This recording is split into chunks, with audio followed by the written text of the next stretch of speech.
সাগর আকাশ বাতাস দেখবি যদি আয় রে সাগর আকাশ বাতাস দেখবি যদি আয় রে সাগর আকাশ বাতাস দেখবি যদি। ধন্যবাদ। আমি মোহাম্মদ নজরুল ইসলাম রনি, সাধারণ সম্পাদক বরগুনা জেলা ছাত্রদল। আজকে মূলত বাংলাদেশ জাতীয়তাবাদী দল বিএনপির সম্মানিত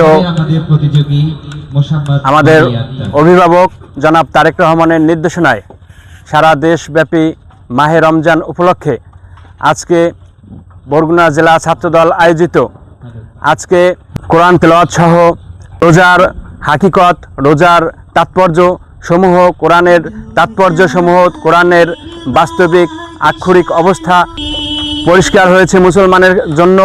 আজকে আমরা মুসলমান হিসেবে আজকে আমাদের এটা কর্তব্য কোরআনকে চর্চা করা, রোজাকে শালীনভাবে বজায় রেখে আজকে এই রোজার হাকিকত সকল স্তরে বিস্তার ঘটানো, গুরুত্ব তাৎপর্য সম্পর্কে ধারণা দেয়াই হচ্ছে আমাদের মূল লক্ষ্য।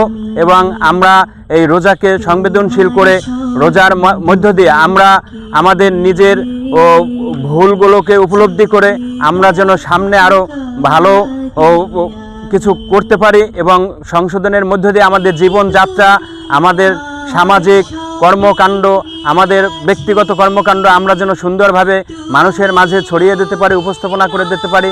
তারই ধারাবাহিকতায় বরগুনা জেলা ছাত্রদলের আয়োজনে আজকে ইফতার মাহফিল, কোরআন শরীফ তেলাওয়াত ও হামনাত গজলের আয়োজন করেছে বরগুনা জেলা ছাত্রদল।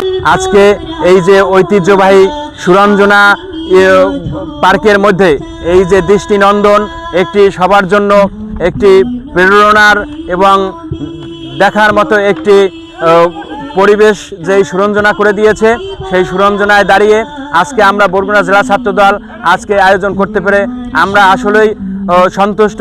এবং এই প্রকৃতিকে বাঁচিয়ে রাখতে হবে, এই প্রকৃতির মাঝেই আমরা আমাদের ছন্দ খুঁজে পাই, আমরা আমাদের সামনের ভবিষ্যৎকে আলোকিত করতে চাই।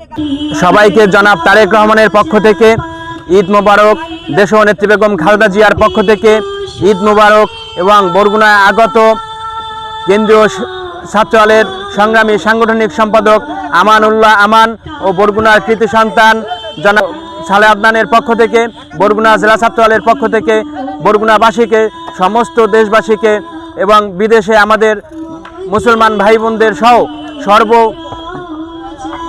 সর্ব মানুষের মাঝে এই ঈদ আনন্দ বিলিয়ে দেওয়ার জন্য সবাইকে ঈদের শুভেচ্ছা জানাচ্ছি। ঈদ মোবারক। বরগুনা জেলা ছাত্রদল জিন্দাবাদ। তারেক রহমান জিন্দাবাদ।